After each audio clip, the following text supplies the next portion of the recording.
Right,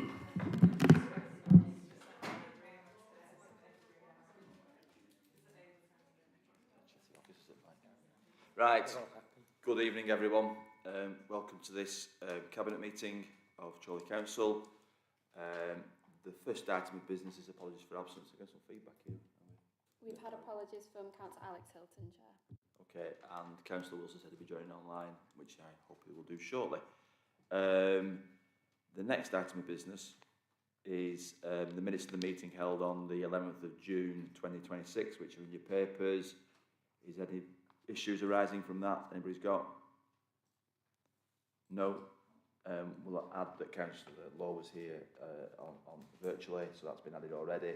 And on that basis, I'll propose those minutes. Could somebody second those minutes, please? Thank you. All those in favour, please show. Thank you very much. Good. Declarations of interest. I missed that out, so I was just testing our legal officer. Are there any declarations of interest that anybody wants to make? No? Thank goodness, because I mainly missed it. Okay.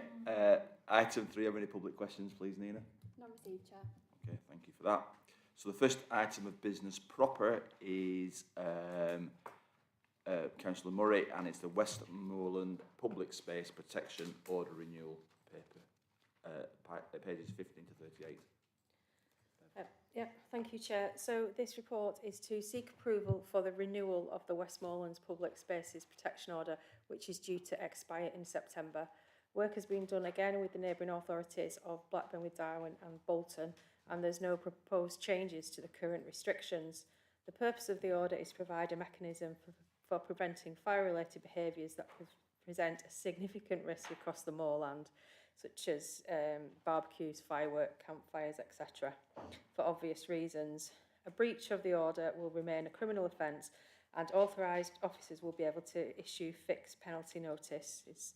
Chorley Council's public protection team will lead on local delivery, including comms, to raise awareness, and this will incorporate targeted social media and partnership campaigns during peak visitor periods.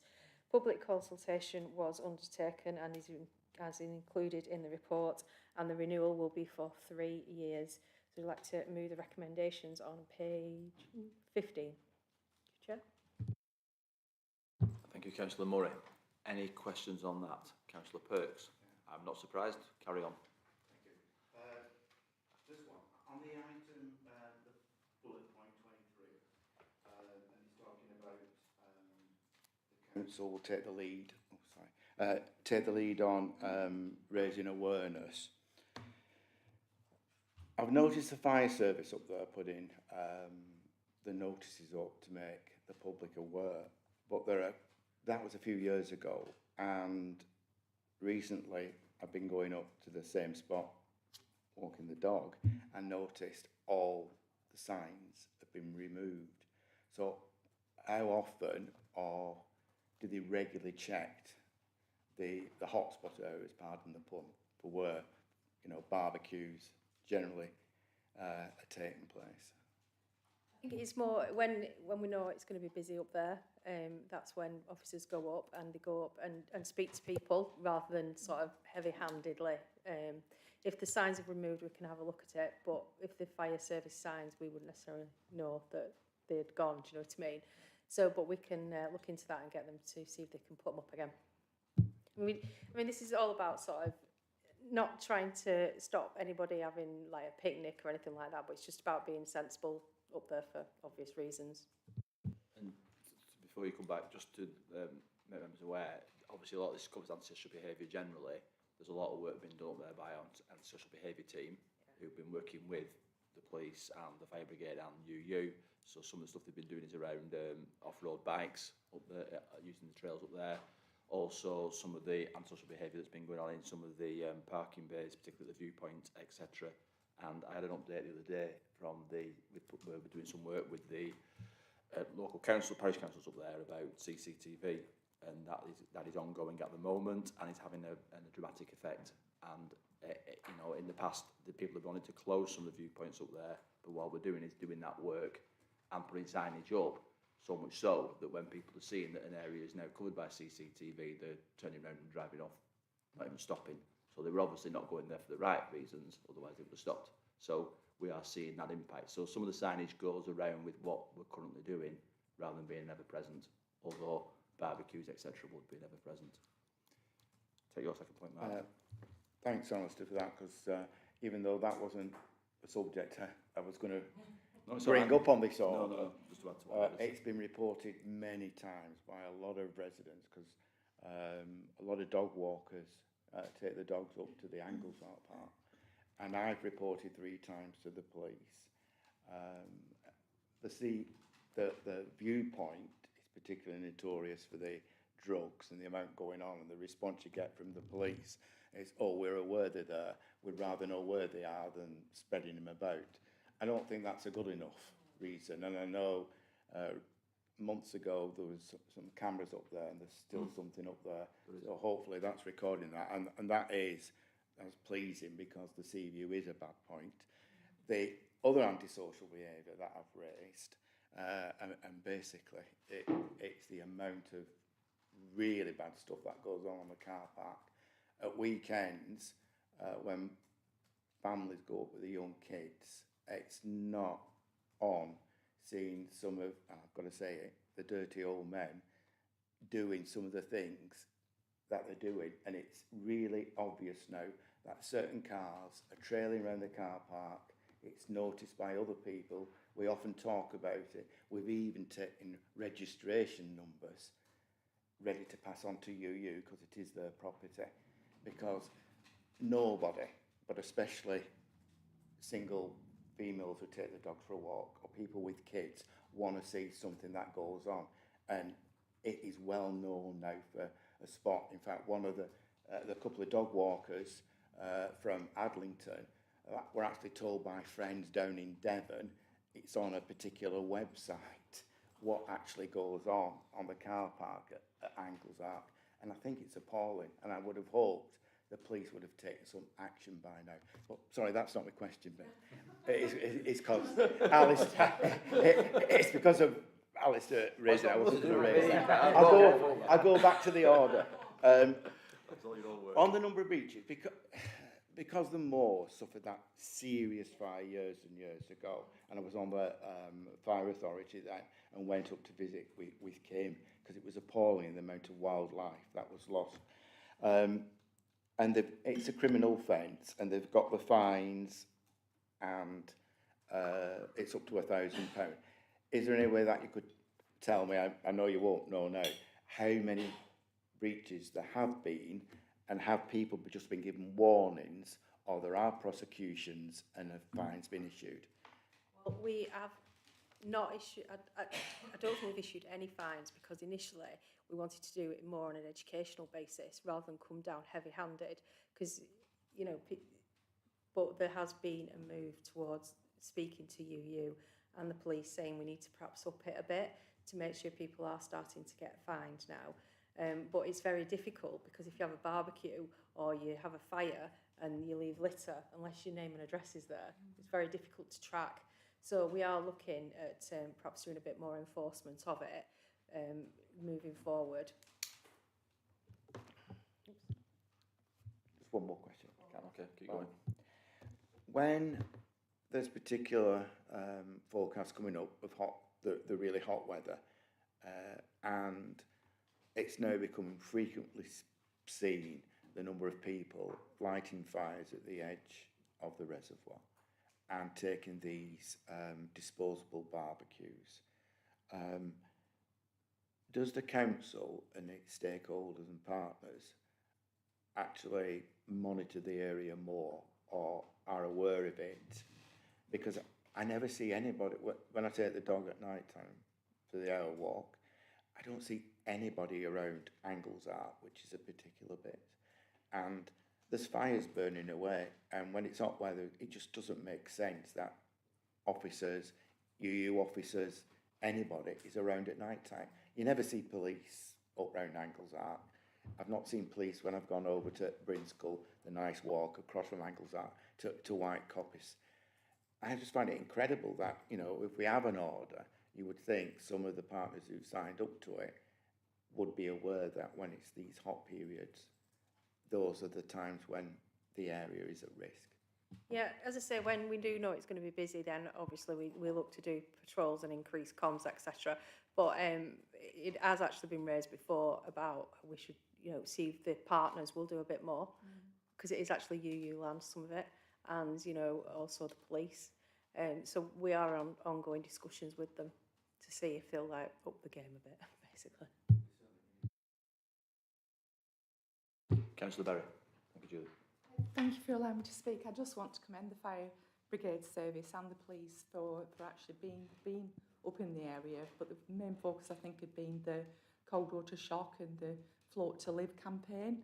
And it'd be remiss not to have mentioned it, but I've never seen so many young children unaccompanied by adults crossing over the fields, going up to the NAB and beyond.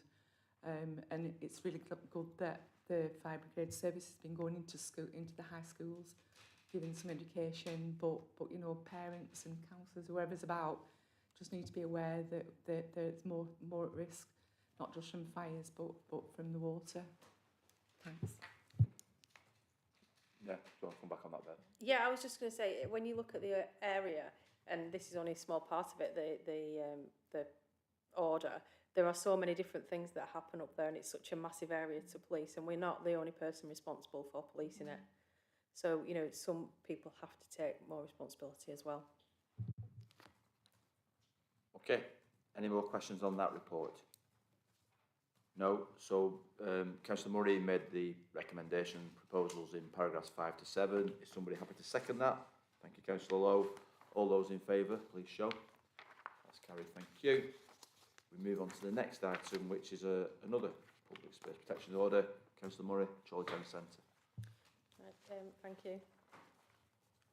So this report is to seek approval for the implementation of a new public spaces protection order for the town centre to address persisting and emerging antisocial behaviours.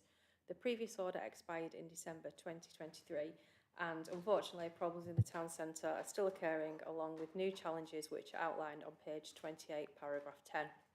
Members will also note the area has been extended to cover Morrison's and Astley Park. The order has been out to public consultation with partners, businesses and residents over a 6-week period, and responses are strongly in favour of the order. Subject to approval, the order will be implemented and enforced by authorised council officers in partnership with the police, and council officers again will be able to issue penalty notices. So I'd like to move the recommendations. Chair. Thank you, Councillor Murray. Councillor Perks. Yeah. The first one, I went to a town centre meeting a few weeks ago, and I was a bit surprised reading this report, and especially Appendix 1, that the Steely Lane is not in this order. And in light of the number of issues, antisocial issues going on in Steely Lane, which resulted in a few weeks ago the young girl being battered up by other young girls, and if it hadn't been for Howdens being open, heaven knows what would have happened to that girl. I got assurances from the town centre meeting that the police are aware of it now, and they're dealing with it. Is there any way that it could be extended to cover Steely Lane? Because if it's in the class as the town centre, and there's clearly a crime issue there, because the police did say how to use the 101 and the 999, and there are shops being affected at the moment, and there are people drinking on the streets up there. Is there any chance that the order could just be extended to cover Steely Lane? The question is, I don't know, but I can ask for you. And also, there's been enough evidence from the police to be able to extend the area, because this was part of the problem, because obviously it expired in 2023, but we wanted to extend it, and we were reliant on the police to provide the evidence and information to do that. And if there isn't the evidence up at Steely Lane, then we wouldn't be able to do it, I don't think. And the issue with it, I think, is people get a bit, they don't report it to the police, and then they just say, oh well, it's just, nothing's going to happen. But unless they report it, then it doesn't get on anybody's radar. So we can certainly ask the question for you, though. Just to come back, the very bottom end of Steely Lane, where it goes into the underpass, is covered by it up to the junction with Friday Street. So it's that little short bit, which is where most of the problems happen in that area, which is the bit around the underpass. Now, the thing that you referred to was discussed at the town team meeting was a fairly isolated group of incidents. Now, that same kind of incident does happen in other parts of the town that aren't covered by this, although not quite as adjacent to the town centre. So, again, if you look, there are other areas quite close to the town centre where it can have spillover from that, and then it moves on somewhere else. So I think you'd have to be led by the evidence from the police as to what they thought the evidence would be. But in my view, as I've always said, look at it.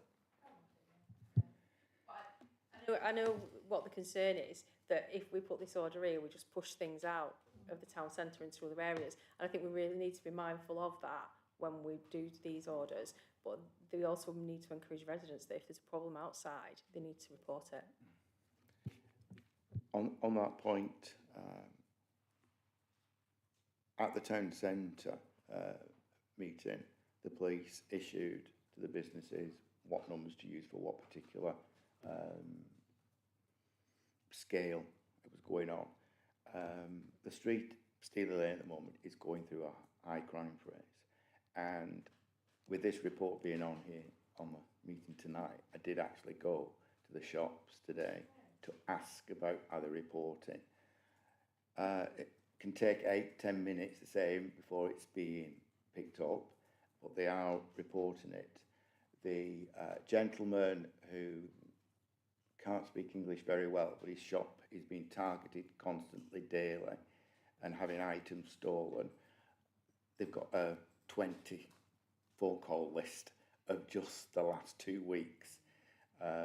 I've told them all that if they ring 101 or if it's antisocial or 999, if there's actual crime going on, but obviously if it takes 10 minutes to answer the phone, the crime will have been and gone, and his goods are going.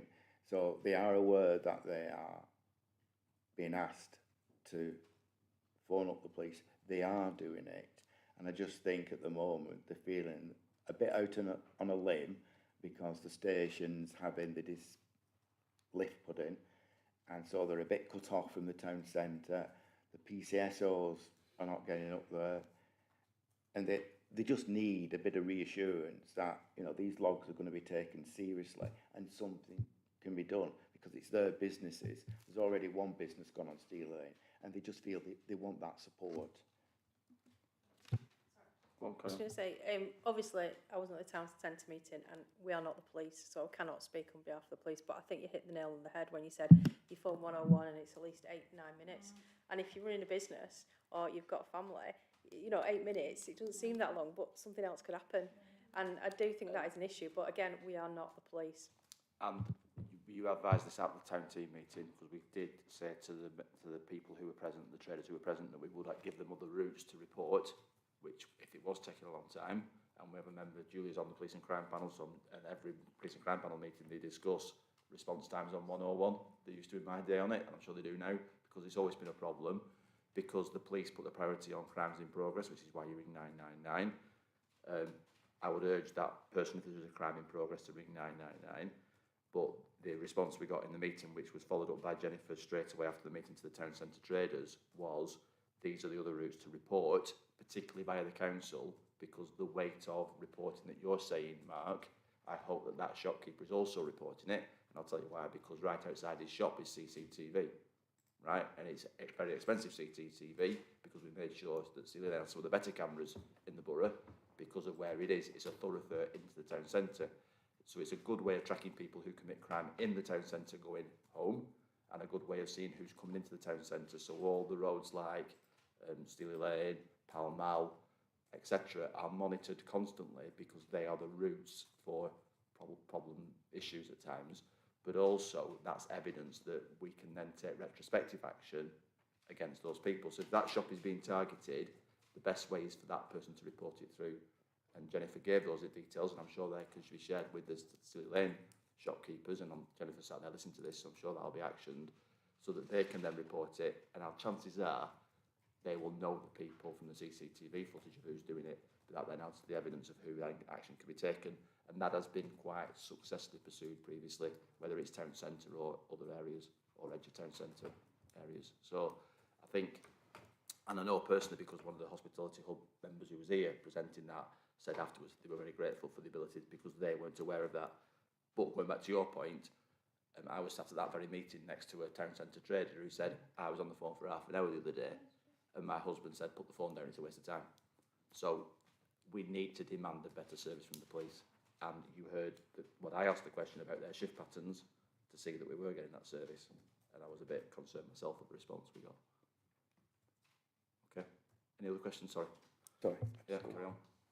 One more, sorry, Ben. Reading through the report, and in particular about the antisocial behaviour and the young people element, and it came out at the town centre meeting, and I'm not going to raise that again. I'm a bit disappointed that there's nothing mentioned in the order about perhaps a youth zone involvement of what detached workers can do. I mean, it's been mentioned, I think it was at the last executive meeting, you mentioned there were 3 areas that received detached work from Charlie. And I was just wondering, because those young people are the hard to reach, and because they're hard to reach, you've got to put harder work in. And I'm just wondering if the youth zone could play a part in with the detached team.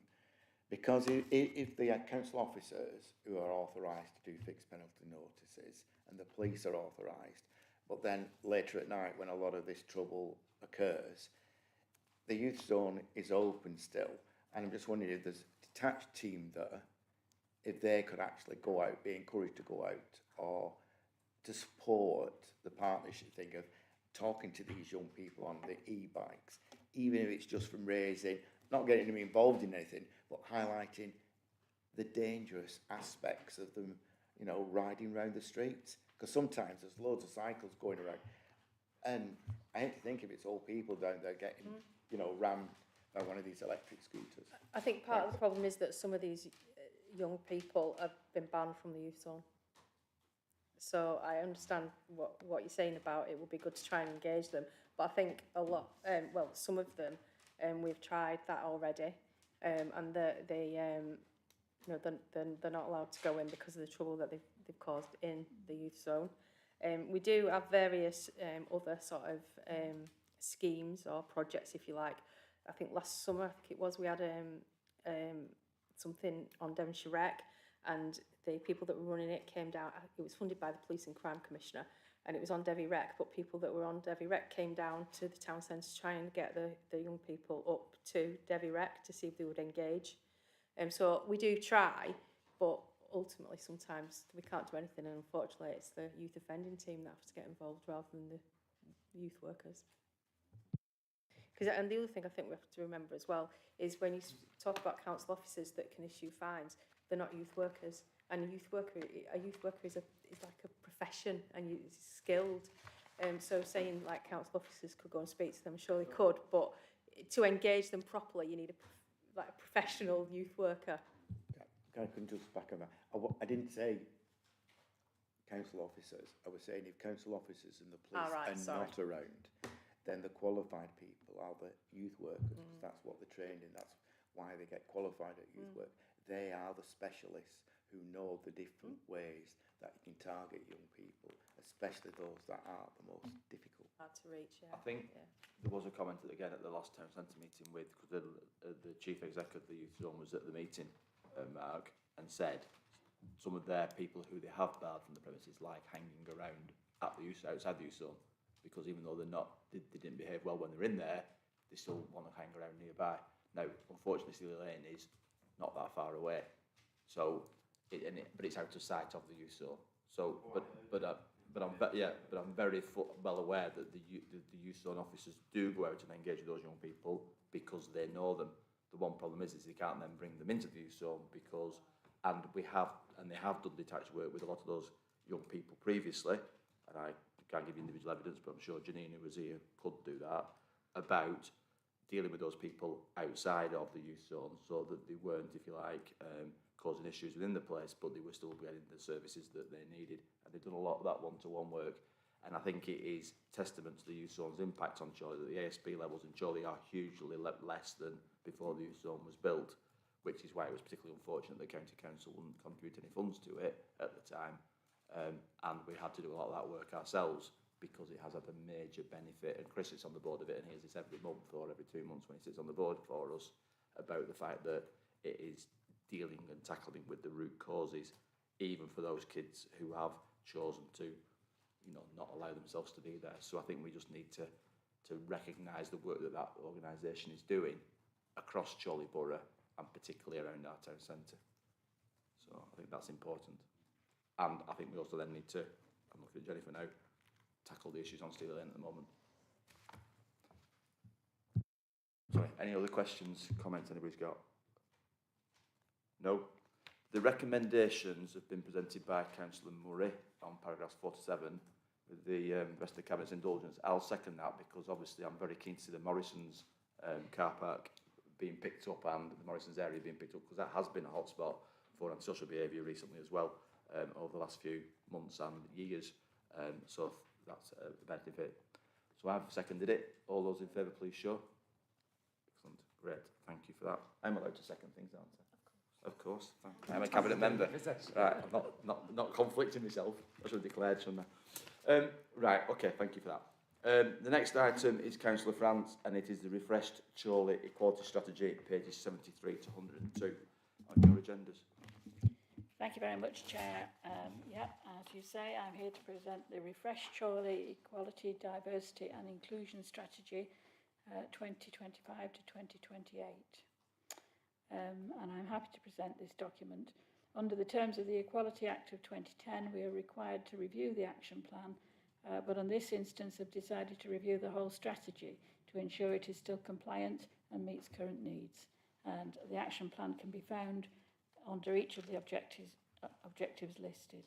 And if I can jump to paragraphs 28 and 29, which I think are really what I call a mission statement about this whole subject. So, the Council is committed to promoting equality, fostering good relations between different groups and eliminating discrimination, harassment and victimisation.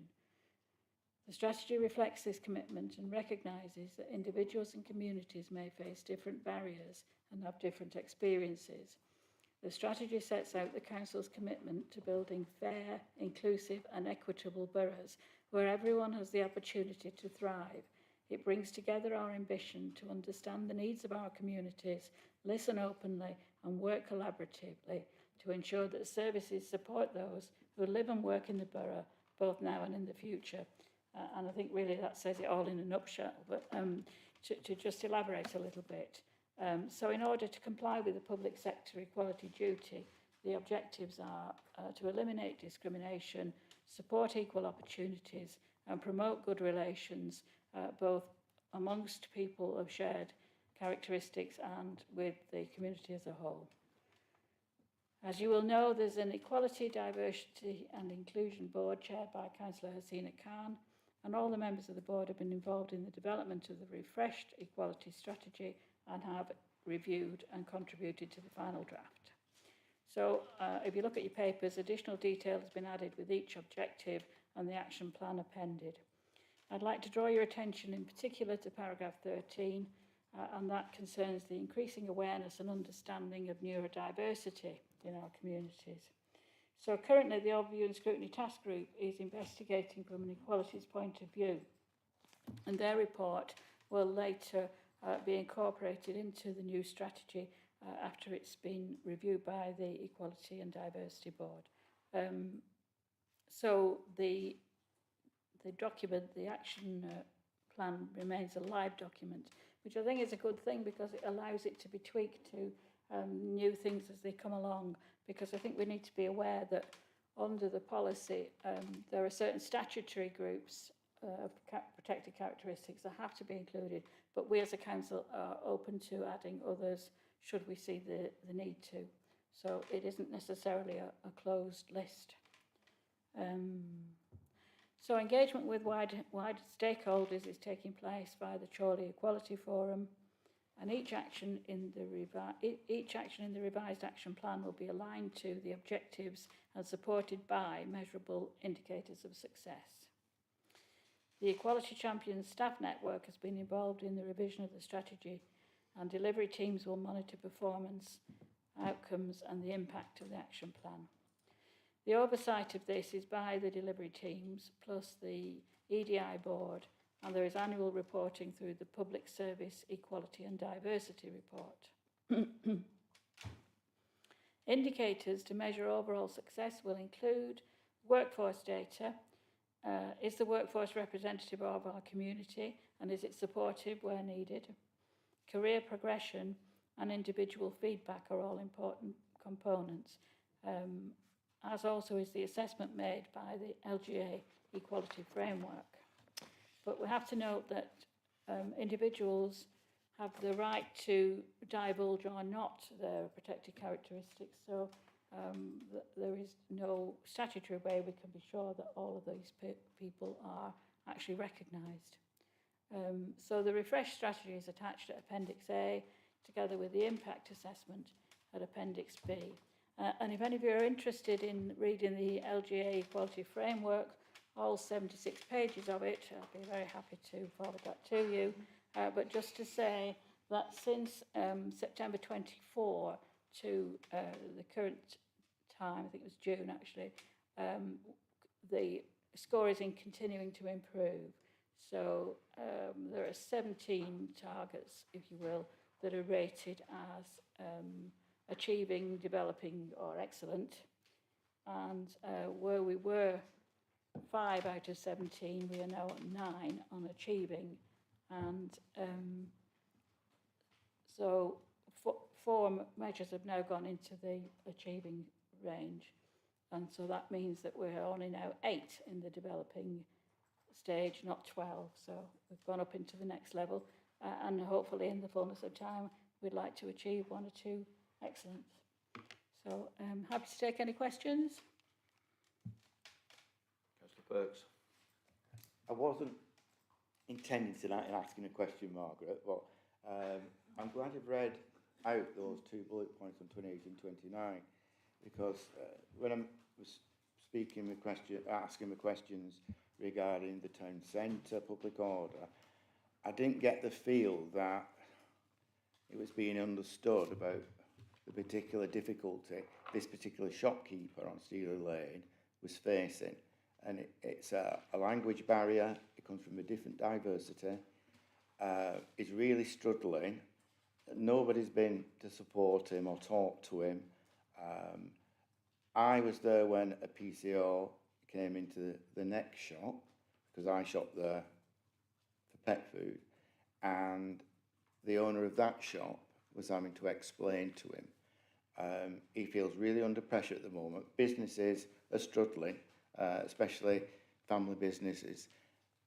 They are being constantly targeted, and I just don't feel that I have seen anything at the moment in regard to this particular gentleman where the council or the police, I know this report's not about the police, but the council, that anybody from the council has been to see this gentleman to make him feel more at home or help him with his language problems. And that was the point I was trying to get across tonight, that it's okay having these things, but if an individual who's got a business in Chorley contributing to the local economy, it's fine having these points, and I'm happy they're there, but we need some action about it. It's okay having seen the words, but from what I've seen in the last couple of months since I've become a councillor, and with these particular businesses, in particular this gentleman, is not getting. You're asking a question of Margaret, which is probably not really her department. It's probably a mix of my department and Bev's department, depending on which it falls under,